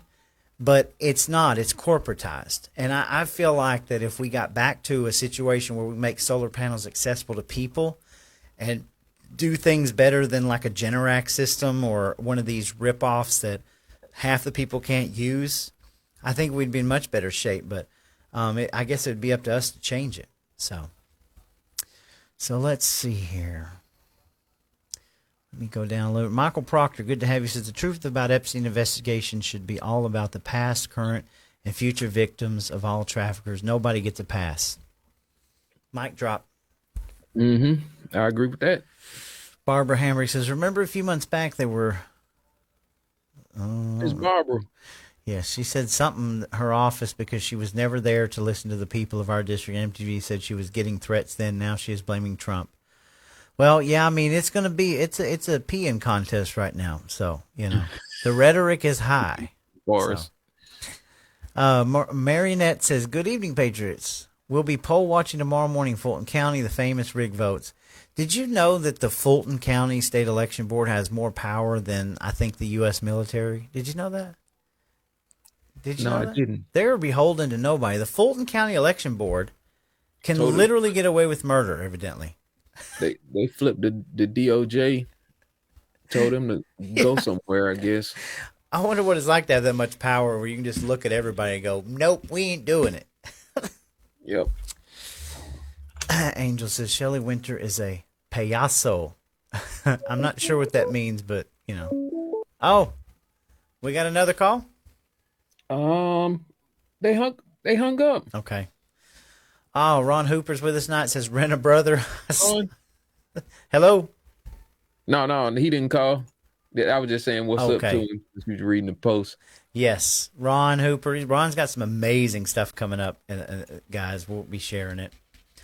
But he says rent a brother for Shelley Winters, apparently. So, I mean, Let's see. Let's go on down here. Richard Schroeder says Lee Munns is our speaker at the Gainesville Golden Corral meeting tomorrow. Dang.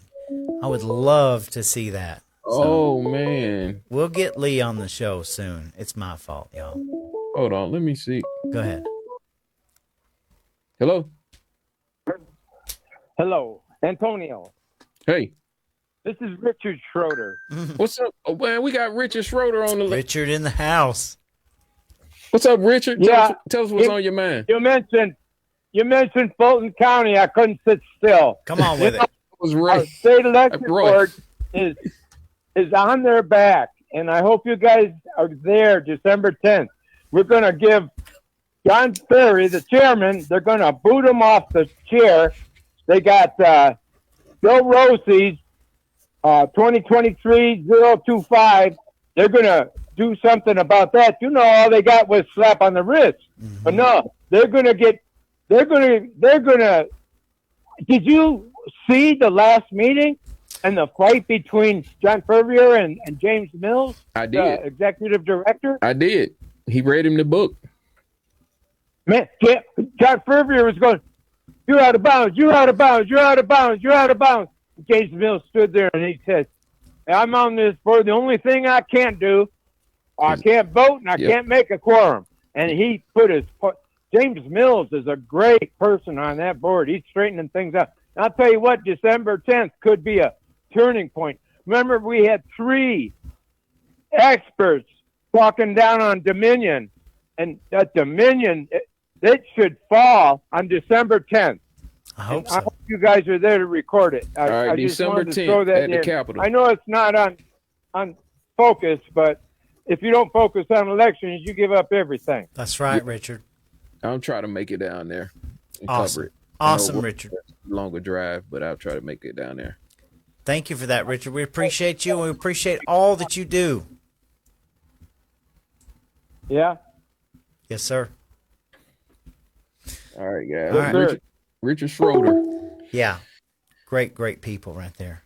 Oh, All yeah. right. Let's see. Ron Hooper says when MTG turned, she turned her back on her initial supporters that helped get her elected, which included the Freedom Caucus in Washington. Well, I do. I agree, Ron. Like, that's a sentiment. Marjorie needs to understand that. A lot of people feel like that, she has turned her back, right? Me, I don't think that she's necessarily turned her back personally. I don't feel that way.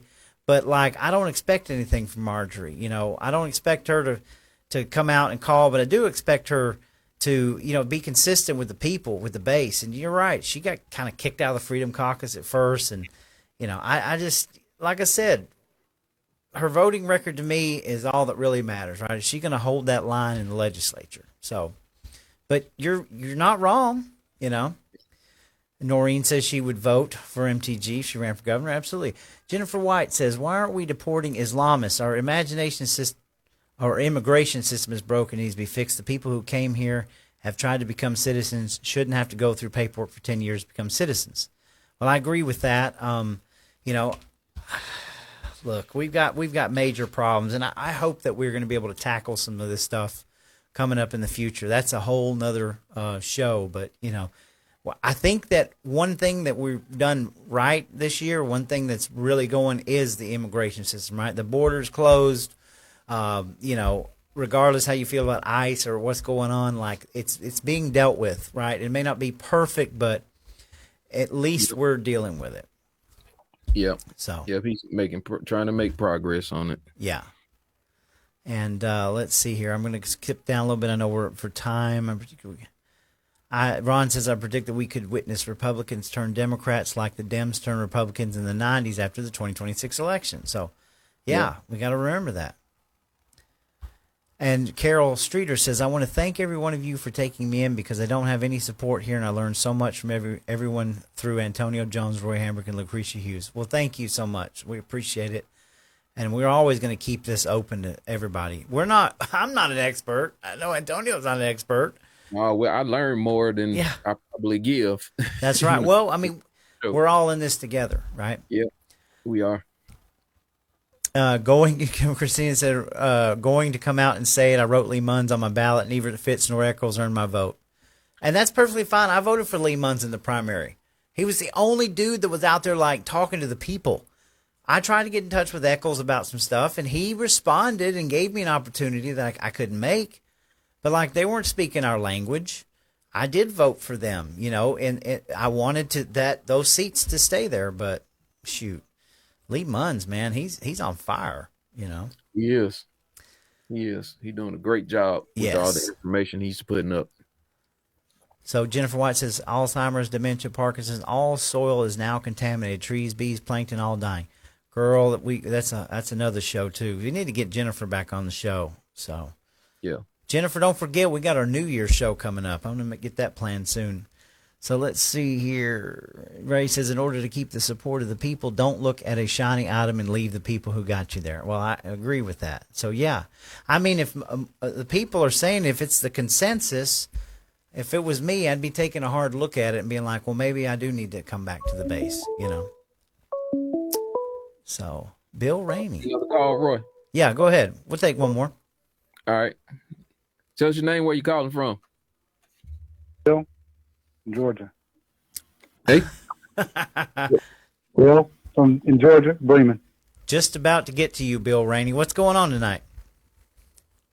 Hanson, I got to repeat my ear. Let me take my earpiece out. Hold on a second. Well, it's just a different perspective on Marjorie. Okay. And what's going on, maybe going on in her head and what's going on. When looking at the Constitution, the way things are written, we as citizens do not have representation, and she's trying to give representation to too large of audience. And she's trying to trying to please too many audiences at the same time. That's the reason we get split messages, I believe, at times from her. Maybe.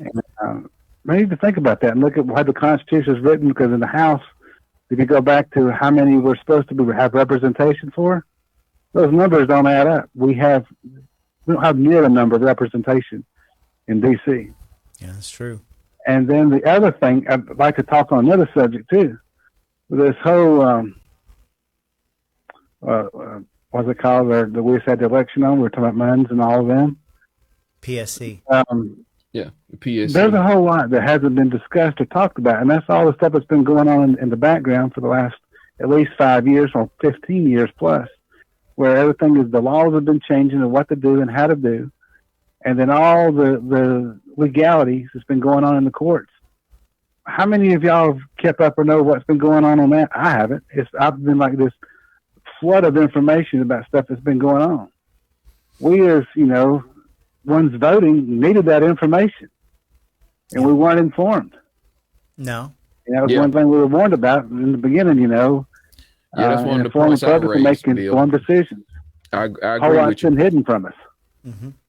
I didn't even know that Lee Munns was on the PSC for 15 years until after the election. I was like, dude, been there for 15 years? Yeah, well, you're certainly right, and I think we're learning more every day. I mean, now everybody knows what a PSC is, and now we're going to be focused on this next committee, this next commission board, right? So, all in due time, my friend. But we appreciate you calling in. Yep, appreciate it. Thank you, Bill. So, yeah, all great comments, great callers tonight. We're going to go ahead and cut it off there. We got great people with us tonight. Antonio, I think we pretty much rounded it up. Of course, I'm going to give you the last word. And before I do, I just want to say, like, to folks out there, look, politics is a dirty game. And the way they want you to come in there emotional. They want you to be a train wreck all the time. And everybody is going to be tugging at you and trying to get your emotions out so you'll feel like you got to side with this person or side with that. I say take the people out of the equation and focus on the truth of the situation. And to me, in this particular situation, I without talking about Marjorie or Trump or anything, I believe that my theory of the Epstein list, the way that it was handled, has not been handled right, and that was the biggest contention that's led us to this point. And I'm hoping and praying that Donald Trump is finally fed up with it and deciding they're going to release it and get it out there, and then we can move forward and get our due process right, our justice, and we can take care of some of this and eradicate some of this. And I'm never going to not want these lists to be released and people to be punished. That's all there is to it. I don't care who's president. I don't care who's Congress. The bottom line, I'm not going to ever go along with evil, nasty, vile people. So, again, I'm not choosing a side here. I want to see both of these people continue the work that we so desperately need in the country. And I'm going to stick right in the middle of both of them. We're going to keep moving forward because this is all a psyop. That's my opinion. So, Antonio? I concur. Right now, this is a major test for all of us. And everything that we do right now need to be weighed and measured. What needs to be our North Star? Our North Star should always be the truth and equal accountability. That's holding one another accountable, being able to speak truth to power. That's where we are. And anytime we get in a bind and we question what we're doing and what decision we should make, and when we're dealing with people, I believe we should take the personalities completely out of it. Just take it out of it and try to get to the truth. And usually there is a right and there is a wrong. But in this particular case with Marjorie and the president, just like Roy said, we don't have to choose between. We should be choosing him for the legislative, and we should choose her for the choose him for the executive and her for the legislative branch. There are two powerhouses. Sometimes people butt heads. I'm not making an excuse for Marjorie because I don't know the extent of it, but I think that the way Trump handled this particular thing was not the best way to do it. I just think that could have stayed behind closed doors or whatever the case may be. I think more support was lost than it was gained. But the beautiful part is we have an opportunity to be able to have discourse and a disagreement between one another and understand that we can move forward and try to press this thing towards the goal together, and be proof that two people can disagree and still move forward towards the destination together. Amen. Just keep in mind, there's nothing more that the establishment, the rhinos, the deep state would love nothing more than to see both of these people, Donald Trump and Marjorie Taylor Greene, go away. And that just opens the door for the rhinos. So remember that, right?